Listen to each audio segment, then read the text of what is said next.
अस्सलाम वालेकुम व्यूअर्स, कैसे हैं आप? उम्मीद है सब खैरियत से होंगे। आज के इस व्लॉग के अंदर मैं आपके साथ तीन चीज़ें शेयर करने जा रहा हूं। एक तो ये चीज़ होगी कि हमारा एफिडेविट और एलोकेशन का रेट पिछले साल क्या था, सेकंड बैलेट से पहले क्या था, और अब मौजूदा 2023 में फेब के मंथ में रेट क्या चल रहा है एलोकेशन और एफिडेविट का। अगर दूसरी तरफ हम जाएं तो सेक्टर एफ, सेक्टर जी, सेक्टर एल, ये तीनों सेक्टर कहाँ पे स्टैंड कर रहे हैं, इनकी मार्केट में क्या वर्थ है, ये कहाँ पे ट्रेड हो रहे हैं, उसके हवाले से थोड़ा सा मैं आपको बताऊंगा। और तीसरा ये चीज़ के आने वाले वक्तों में कौन कौन से सेक्टर्स को पोजीशन हो सकती है या कैसे उसका वो देखा जा सकता है। तो सबसे पहले मैं आपको एफिडेविट और एलोकेशन के हवाले से आगाह करूंगा। अगर हम इस वक्त देखते हैं तो मार्केट के अंदर हमें एक कनाल 5 मरला के एफिडेविट और एलोकेशन इजीली अवेलेबल हैं। 10 मरला की एलोकेशन आपको मिल जाएगी, लेकिन आपको उसके एफिडेविट नहीं मिलेंगे, क्योंकि इस वक्त जो रजिस्ट्रीज हुई हैं या हो चुकी हैं वो सिर्फ और सिर्फ उसमें आपको एक कनाल या 5 मरला की एफिडेविट मिल रहे हैं। जाहिर सी बात है, जब एफिडेविट कोई बाय करेगा तो वो उसके नाम पे एलोकेशन बनेगी और फिर वो एलोकेशन की सूरत में फॉर सेल मार्केट में आएगी। इस वक्त रजिस्ट्रीज इतनी नहीं हो रही, तो इस वजह से 10 मरला का कोई एफिडेविट मौजूद नहीं है। आने वाले दिनों में भी कोई रजिस्ट्री कोई ख़ास एक्सपेक्ट नहीं की जा रही कि मार्केट के अंदर ज़्यादा चीज़ें वो देखने को मिलें। अगर हम बात करें सेकेंड बैलेट से पहले की, जो DHA मुल्तान ने की थी, उस वक्त एलोकेशन का जो रेट था वो ज़्यादा था और एफिडेविट का जो रेट था वो कम था। मतलब वो फ्लैक्चुएट होता रहा, क्योंकि एफिडेविट का टाइम ज़्यादा होता है, आपको ज़्यादा देर बाद डिलीवरी मिलती है, और एलोकेशन आपको एक प्लॉट की तरह अपने NDC फॉर्म साइन करना होता है सेलर ने, वो जाके किसी अथराइज स्टेट के थ्रू DHA में पुट किया जाता है और एक प्लॉट की तरह वो ट्रांसफ़र हो जाता है। अगर हम रेट की बात करें तो सन 2022 जनवरी से दिसंबर तक जो एक ब्रैकेट रही है, एक कनाल की मैं बात करूंगा, वो ब्रैकेट 7 मिलियन से लेकर 8 मिलियन के दरमियान तक की रही है।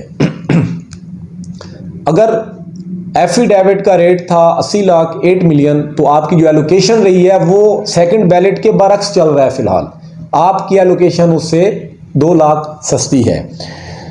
अगर रेट आपका नीचे आया है, 74 पे आया है एलोकेशन का, तो आपका एफिडेविट भी डेफिनेटली वो 2 लाख नीचे आ गया। तकरीबन जून जुलाई तक तो रेट यही रहे, लेकिन जून जुलाई के बाद जो एफिडेविट थे या एलोकेशन थे उनके रेट में तनज़ली देखने को मिली। सन 2022 के एंड पे तकरीबन जो एफिडेविट का रेट था वो 7 मिलियन पे आ चुका था, और जो एफिडेविट थे उनके बरक्स एलोकेशन का रेट 68, 50 पे आ चुका था।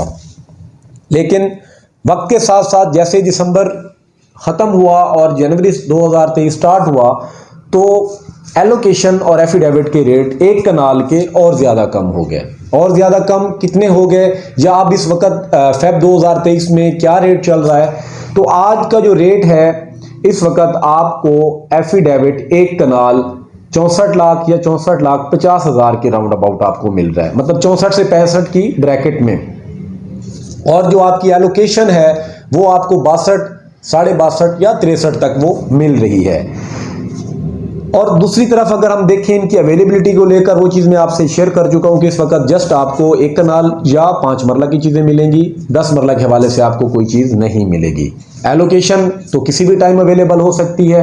जाहिर सी बात है, जिसने एफिडेविट आज से 1 माह पहले, 2 माह पहले, 6 माह पहले उसने परचेज किया था, अगर वो सेल करना चाह रहा है तो उसकी एलोकेशन सेल आउट होगी, वो अवेलेबल हो सकती है।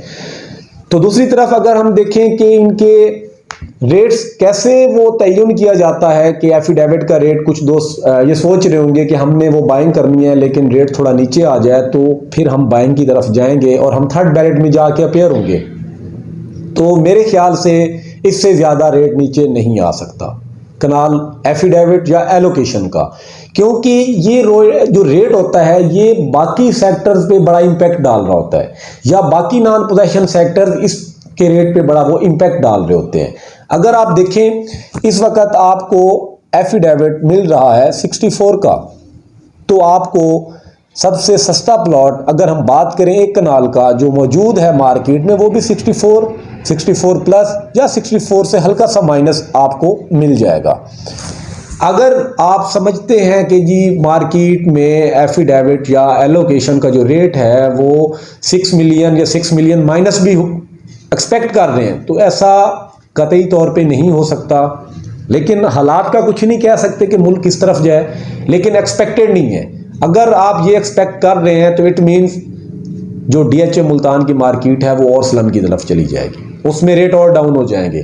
जाहिर सी बात है कि एक बायर को अगर एक चीज़ थर्ड बैलेट के लिए अपॉर्चुनिटी मिल रही है 55 लाख से 60 लाख के दरमियान या 61 लाख तक मैक्सिमम वो मिल रही है, तो वो प्लॉट की तरफ नहीं जाएगा, नॉन पोजेशन सेक्टर्स की तरफ, क्योंकि उसके ज़हन में एक चीज़ ये होगी कि अगर मैं इस वक्त प्लॉट ही बाय करता हूं और मैं उस पर 2.5 लाख ट्रांसफ़र चार्जेस लगाता हूं और वो सेक्टर भी नॉन पोजेशन है भी वो नॉन कैटेगरी का प्लॉट और लोकेशन भी उसकी कोई इतनी अट्रैक्टिव नहीं है, वो उसको पड़ जाएगा 67 लाख में, तो वो उस चीज़ की तरफ नहीं जाएगा। 68 लाख में वो चीज़ नहीं बाय करेगा, वो थर्ड बैलेट में जाके अपेयर होगा कि उसमें उसके पास ऑप्शन होगा कोई कैटेगरी की चीज़ या किसी पार्क की चीज़ उसको वो मिल जाएगी।